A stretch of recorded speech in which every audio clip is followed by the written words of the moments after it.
So I've wanted to try this format with you that is a little bit more booktube than my regular videos are. Realistically, I just read a few books this month that I had opinions about, and since I have this ever successful YouTube channel, that I decided that I'm going to share these opinions with you.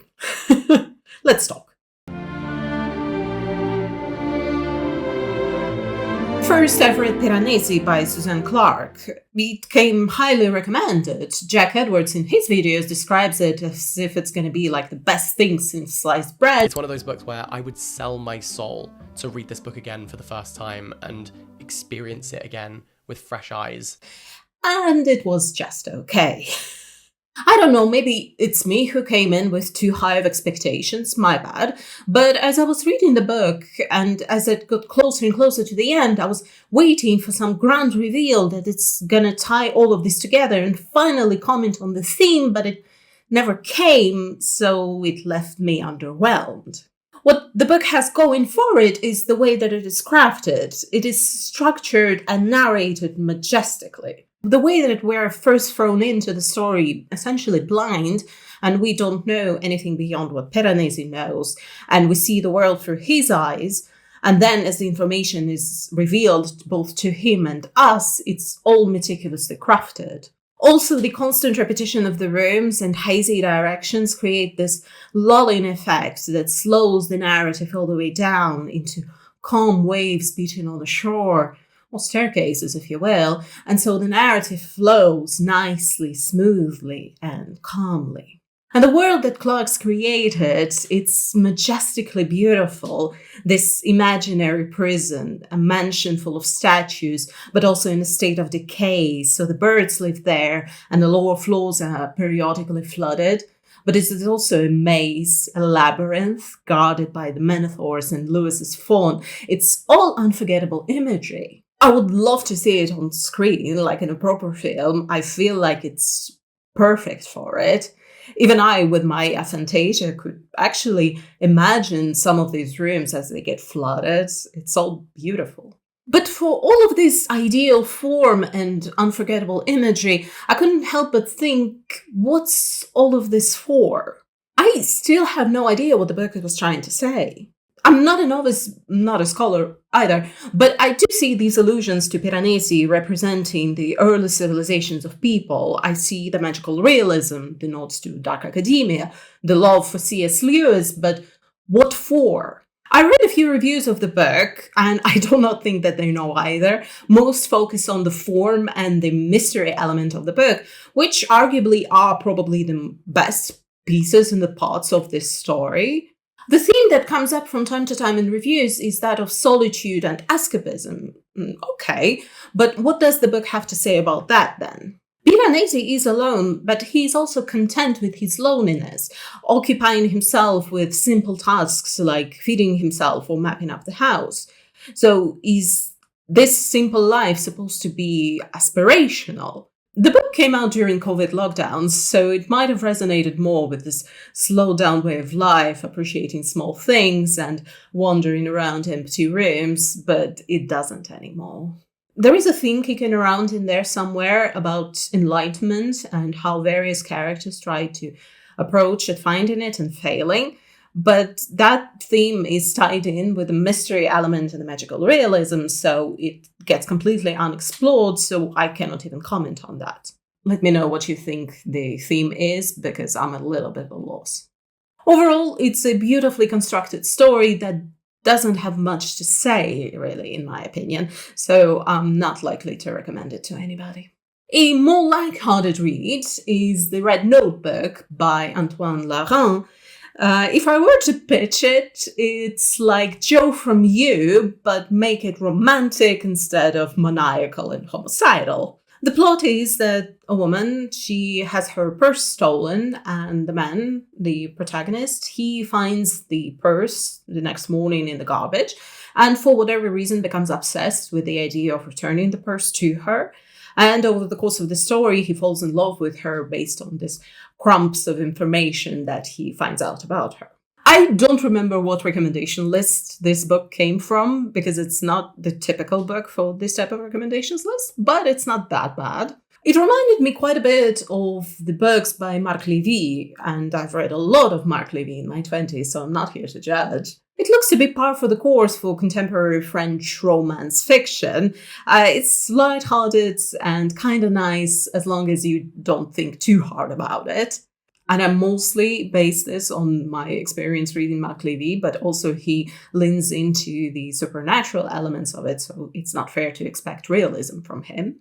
And really, you shouldn't think too hard about it or try to apply logic here, because the actions of our hero here, they're kind of creepy. Not too bad, but very much over the top. Some of it relies on destiny, some of it is luck, and some of it is pure stalking. He really only truly lost me when he got to her apartment and her friend lets him in under false pretenses. And it's all very much Joe Goldberg core, so I was not invested in the love story after that point. He kind of makes up for it, but no, I was not invested anymore. But I also think that a plot like this would do wonders in fanfiction. And I think that's the main thing. If I were to read a simple story like this, especially a simple romance story, I would rather do it in fanfiction where I'm already invested in the characters. And since I'm already invested in the characters, I'm that much more forgiving of shortcomings of the plot, character arcs, or even pure logic. I don't think I would recommend this book even for light beach read or for the readers of romance. Thank you, skip. Segue though. In the Red Notebook, one of the characters is a teacher, and he remarks how the kids these days no longer resonate and relate to Madame Bovary and find her annoying. And yes, I am one of those kids. I've had Madame Bovary on my to-be-read list for longest time. It comes highly recommended by the critics and scholars, how it is a meticulously crafted novel, how Flaubert spent hours agonizing over a single word choice, how he cried when he wrote the ending for his heroine, and what a letdown this book was. Oh my god, was it boring! And if you've seen any of the videos on this channel, you know that I have no problem reading dense 19th century fiction. Even if I don't agree with the messaging or the story, I have no problem getting through it. This one, I struggled so much. I first picked up the physical copy from the library to read on the subway, but I was fully zoning out as I was reading it, so I abandoned that pursuit, switched to an audiobook, but somehow X2 speed was not fast enough, so I switched to X3, and still I couldn't get through it fast enough. Full disclaimer, I have no problem abandoning books midway through if I don't enjoy them, but at this point I knew that I was going to make this video, so I was like, let's power through this and make it into content. There's nothing better than making your trauma into content, and is essentially the same thing for suffering. If I have to suffer through this book, I'm at least gonna make it into content. And my problem isn't even Flaubert's prose. It's very much the product of its time. The writers at the time were very much obsessed with this idea of describing a scene down to the minutest detail, like down to the hole in a sock of a random passerby that you cannot even see, and you are going to read all of it, no matter how irrelevant it is to the book. I'm getting angry. I do think that Flaubert gets sidetracked with descriptions like this to an obscene degree, but I probably would have forgiven him if the plot of the book was any good. I've listened to a lecture about this book once I finished it, just to see what did I miss, why did I hate it so much, while the critics and professors love it so. And yes, I do get it a little bit better now, but it didn't assuage my hatred of the book. Madame Bovary is supposed to be either a commentary or a full deconstruction of a sentimental novel. That's what happens in the novel. Emma grows up reading the sentimental novels of grand love affairs, of princess whisking the fair maidens away, of great love and passion, but then is faced with the good old expectations versus reality. She marries a man who bores her to tears, but who also cannot provide her with a lifestyle that she wants and wishes for. She then takes on a lover, then another, but neither of these men is that Prince Charming type that she was hoping for. In the process, Emma also lands herself in financial debt that she cannot even hope to pay off, so she decides that good old arsenic is the way to go. But even arsenic is not the same that she's read about in her stories, and so her end is very much painful and less than graceful. Spoilers for the 200-year-old book, by the way. So, okay, all of these tracks, if you wanted to criticize the sentimental novel, that is in general not that realistic and with heightened stakes and heightened emotions. The problem is that if you remove the high drama and replace it with dry realism, it becomes boring as hell.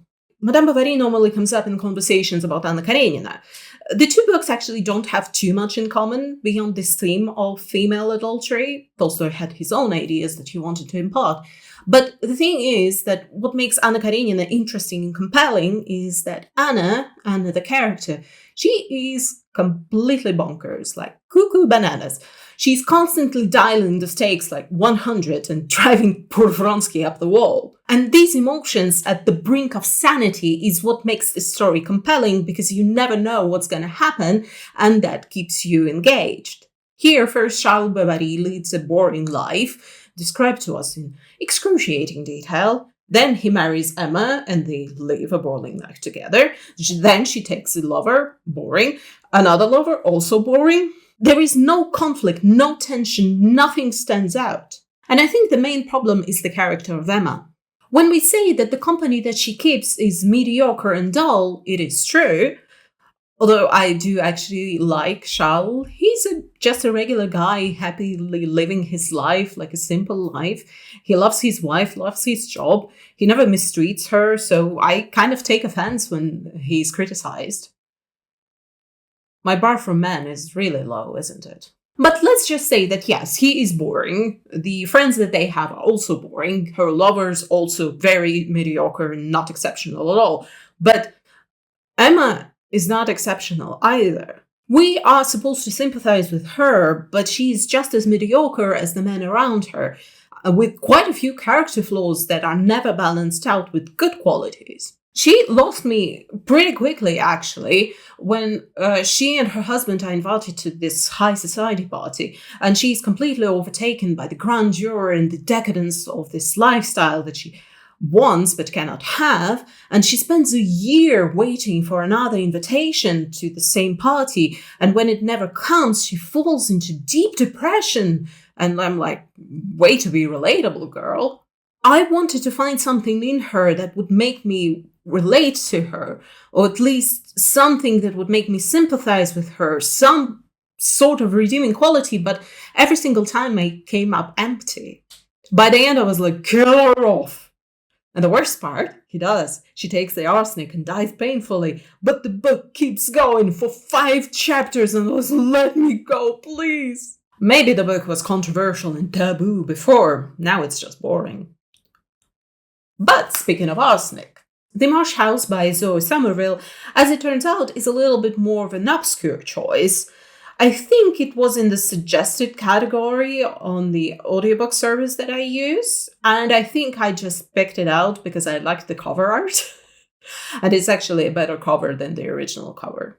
A woman and her young daughter travel to a house on marshes somewhere near Norfolk, and the house is somehow connected to her and her family, so she wants to figure out why. In the house, she finds the diaries of a woman who lived in this house about 30 years prior, so the narrative jumps back and forth between this woman, Mallory, as she tries to figure her life out and how she fails at that, and a different woman called Rosemary in the 1930s and how life treated her.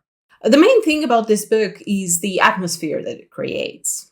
Pretty quickly, you're thrown into this languid, viscid, thick world that sucks you in, as a Marsh would. The 1960s storyline is set on Christmas, but the ambiance is very much late October, November, with a thick fog, rain, and greyness.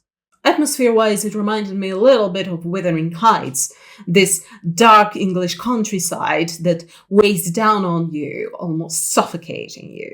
The imagery is there to reinforce, but it's more about the emotionality behind it and the state of the characters. The book touches on the subject of depression and mental health, so you're feeling like you're slowly sinking into depression as you're reading the book.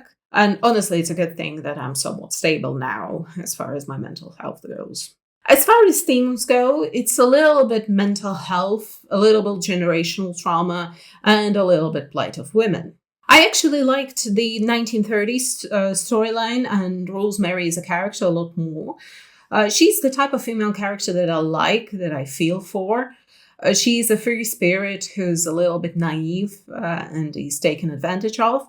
And when she tries to get her life back on track, it blows up in her face. If you want to write a tragic female character in an era before feminism, that's the way to go. Mallory, the 1960s protagonist, I didn't like her that much. She is written as someone who suffers from some kind of mental illness, or at least she struggles with her mental health, so you're supposed to cut her some slack. But the problem with her is that she does not want to take responsibility or accountability for her actions, and so it affects her and her daughter, and so I'm not fond of that. Plot-wise, Mallory also has a little less going on. She's less fleshed out. So I read mostly for Rosemary parts. I found her a more compelling character. Also, I probably should warn you, because I don't think it's mentioned in the blurb, this book has mystical/fantastical elements to it. So if you don't like it and prefer more realistic stories, like realism stories, this is not a book for you. I didn't have a problem with it, but I also saw comments moaning about it, so you are now warned. Should you read the book? Well, it's not the worst thing I've ever read, but also not the best thing I've ever read. But I do think there are interesting bits to it that it might be a decent read for you. And last but not least, I actually read a different book called Daughters of the Cradle, I guess. It is a Russian book and it has not been translated into English, so I cannot talk to you about it, even though I do have things to say. It's a fantastical dystopia where women have this essentially supernatural abilities but are oppressed by men. So I have quite a few things to say about that particular plastic feminism of that book. But it also made me think of The Handmaid's Tale, a book that I've wanted to read for a little while.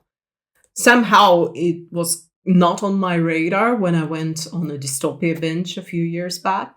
Now, I've seen 2, maybe 3 seasons of the Hulu show before I fell off, so I knew the plot going in, and essentially the first season is a full-on adaptation of this entire book. I've also somehow thought that it would be longer than this. I don't necessarily want to compare the 2 products, the book and the show, especially since the show went in a direction, and I do not know how it ended this year. But what I'll say is the book reads a little bit differently. It is more intimate. And it is thanks to the medium. We essentially have Offred's diaries here in front of us. So she's not trying to tell a cohesive story. She jumps back and forth between her current life, the life before, and her life in the training facility. Sometimes she even tries to embellish some things, but then backtracks. But the thing is about the story is that it's a deeply personal account and it is permeated with emotion. That makes the world that more real and makes us connect to her. And so her suffering is that more real and the world of Gilead is surrounding us.